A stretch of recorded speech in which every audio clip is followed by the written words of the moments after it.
Bienvenue sur le podcast du site Je bosse en grande distribution. Je suis Jonathan, fondateur du site, et après plusieurs expériences comme chef de rayon et un passage dans le monde des médias, j'ai décidé de faire de Je bosse en grande distribution le rendez-vous de celles et ceux qui vivent le commerce au quotidien. Chaque semaine, je reçois un invité pour parler des nouveaux enjeux passionnants du monde de la grande distribution. On y parle des métiers, de transition numérique ou encore des sujets liés à la RSE. Si vous êtes un auditeur fidèle ou simplement de passage, et si cet épisode vous plaît, pensez à nous laisser une note ou un commentaire sur les plateformes d'écoute comme Apple Podcast ou Spotify, cela nous aide énormément. Place maintenant à l'épisode du jour, bonne écoute. Bonjour Laurence. Bonjour Jonathan. Très content de t'avoir sur ce podcast. Alors Laurence, tu es la cofondatrice de Now, N-O-W-W, une solution d'emballage alimentaire réutilisable et consigné. Alors c'est un sujet extrêmement d'actualité autour du zéro déchet et du gaspillage alimentaire. Alors en deux mots, avant d'aller dans le vif du sujet, Laurence, est-ce que tu peux rapidement te présenter et nous expliquer un peu ton parcours ? Merci de cette invitation. Avec plaisir.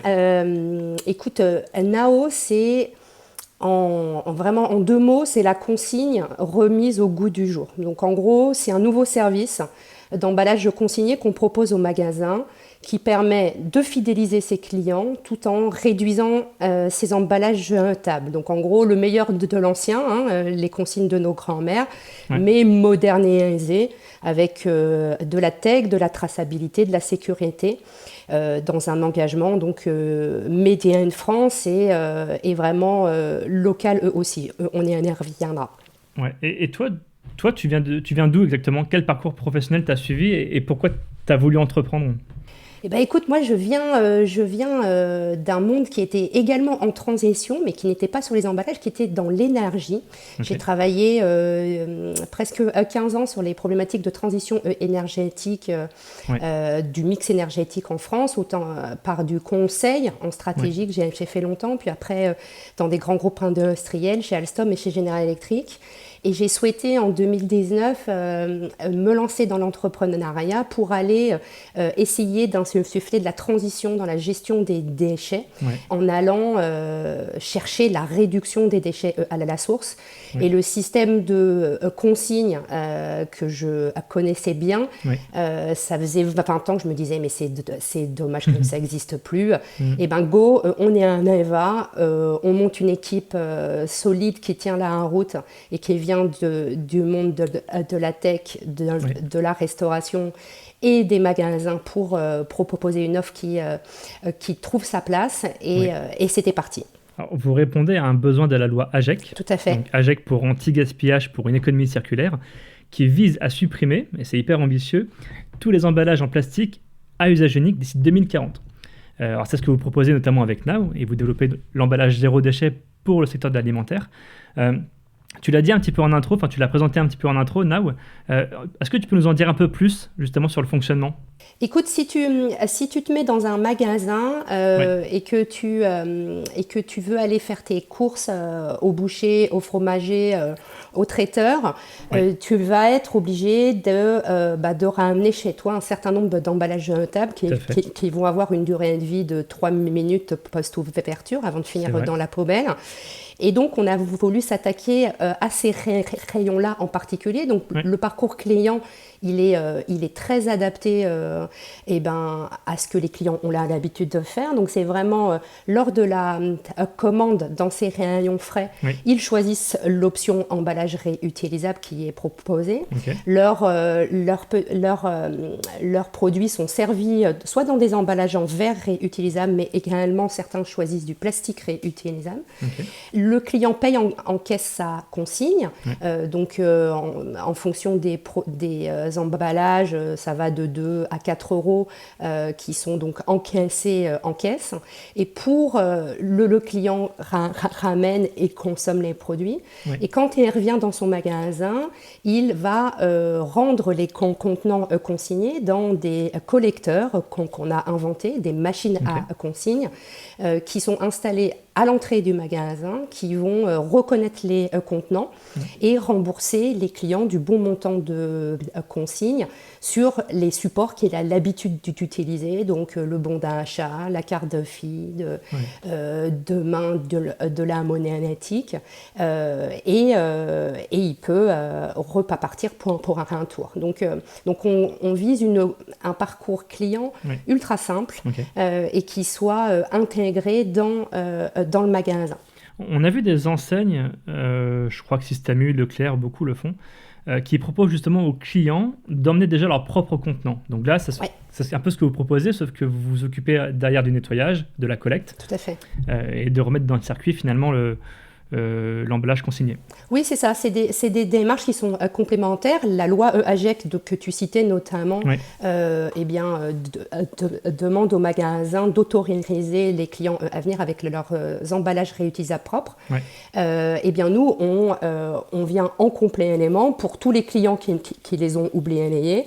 Avec un service clé en main où tout est inclus, y compris le nettoyage et la remise en circulation. Donc c'est vraiment des démarches complémentaires et non concurrentes. Donc, ça veut dire du coup que la borne, de ce que moi j'ai pu voir, elle est située à l'entrée du magasin, c'est ça hein?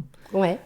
Vous êtes installé chez qui, juste par curiosité? Eh ben, écoute, on a l'enseigne Intermarché qui nous a fait confiance en premier. Et depuis, on a des nouveaux partenariats avec Leclerc, avec Carrefour. Il y a 2 nouvelles enseignes qui vont entrer dans la danse là, sur cette fin d'année.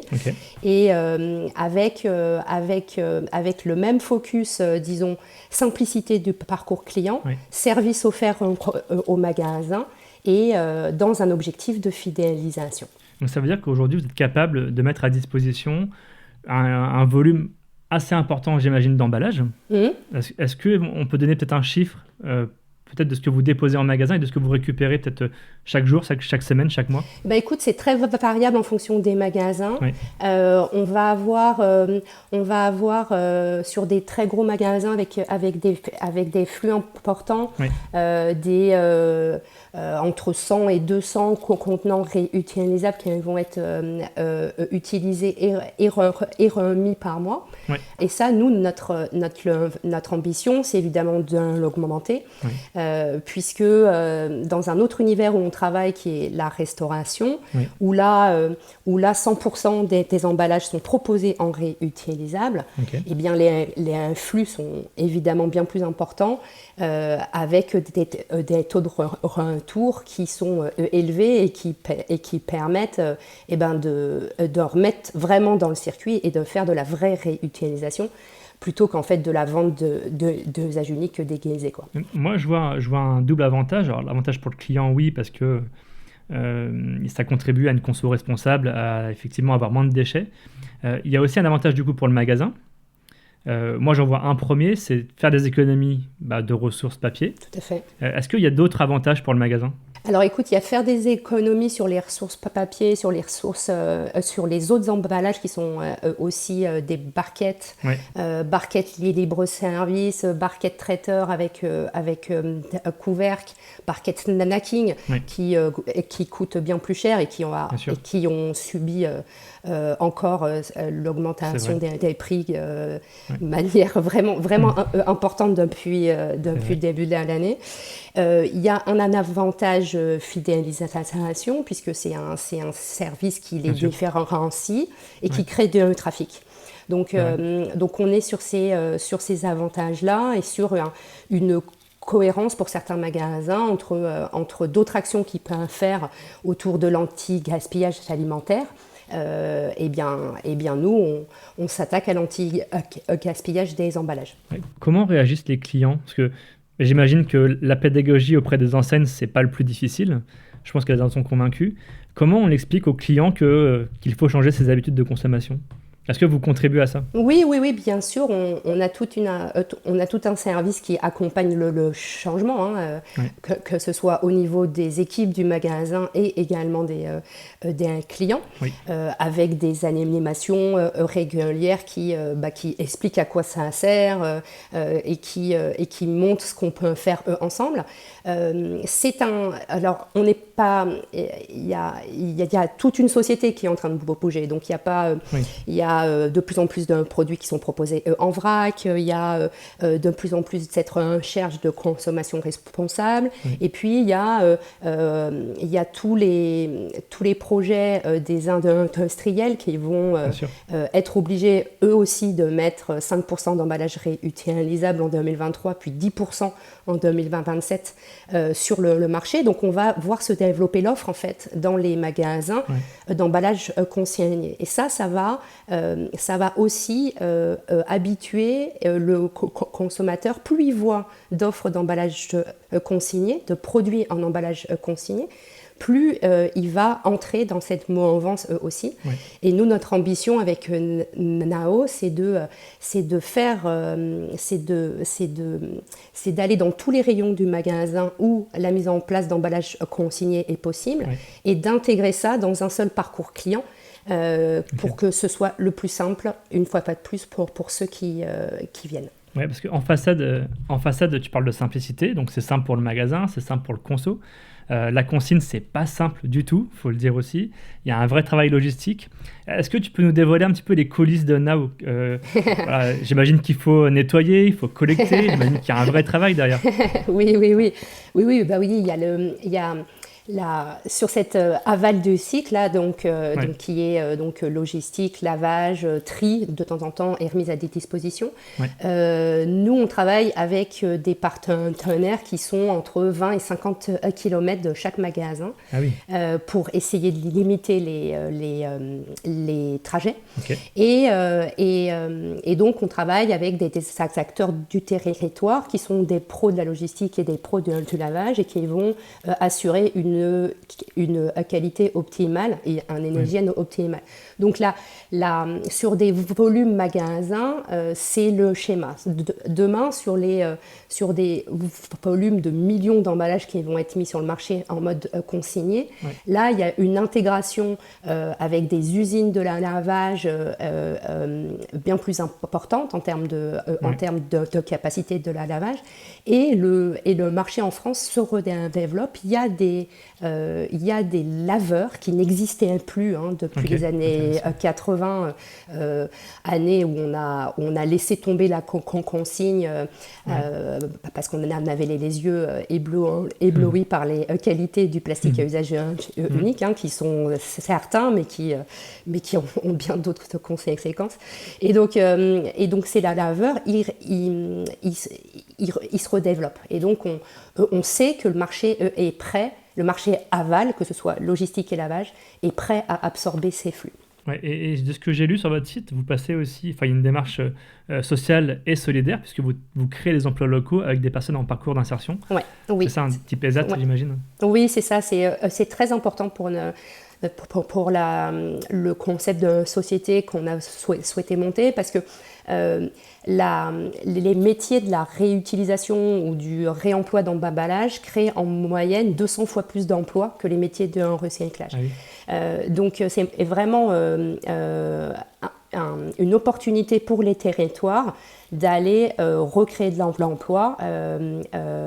Et donc nous, bien sûr, on joue ce jeu-là et on a des partenaires ESAT qui emploient des personnes en parcours d'insertion ou en situation de handicap, qui sont des pros et qui nous permettent de répondre à nos clients de manière, disons, compétitive et solidaire. Donc on a vraiment ce qu'il faut dans les territoires pour le faire. Pas besoin d'aller faire l'AV, les contenants en Pologne ou dans le sud du Portugal, quoi. Voilà. C'est un projet hyper ambitieux. Vous n'êtes pas beaucoup d'acteurs sur le sujet, même si je sais qu'il y a beaucoup de réflexions qui émergent dans les régions notamment. Est-ce que toi, tu t'inspires justement d'autres pays voisins qui sont beaucoup plus avancés sur la consigne? Enfin, non pas seulement plus avancés, mais qui n'ont jamais abandonné la consigne. Je pense aux Allemands notamment. Bien sûr, ouais, c'est une source d'inspiration. C'est aussi une source de benchmark, de KPI, d'ambition. Il y a des modèles. Alors les Allemands, ils ont en effet un système de consigne qui marche très bien. Je crois qu'on est à pratiquement 90% des bouteilles qui sont réemployées au lieu d'être recyclées. Il y a le système au Canada aussi qui fait que où les canettes sont consignées, donc vous ne voyez pas une canette par terre en fait, puisqu'il y a des personnes qui sont en situation de difficulté et qui vont y trouver une petite source de revenus. Donc oui, ça inspire. Nous, on a des particularités. En France, on va aller beaucoup travailler sur la promesse de fidélisation parce qu'il y a aussi il n'y a pas que des gens super écolos qu'on va chercher. Il faut aussi prouver que le service a de la valeur et et maintenant, après plusieurs mois d'exploitation, on a un ROI à présenter au magasin. C'est ça, parce qu'il y a aussi un modèle économique pour vous. Ouais. Peut-être que tu peux nous le décrire sur le fonctionnement. C'est quoi? C'est un système de location? C'est un système de commission? Oui, il y a un système de location, d'abonnement à cette solution de consigne, donc qui est installée dans le magasin et qui est monitorée pendant toute la durée du partenariat pour que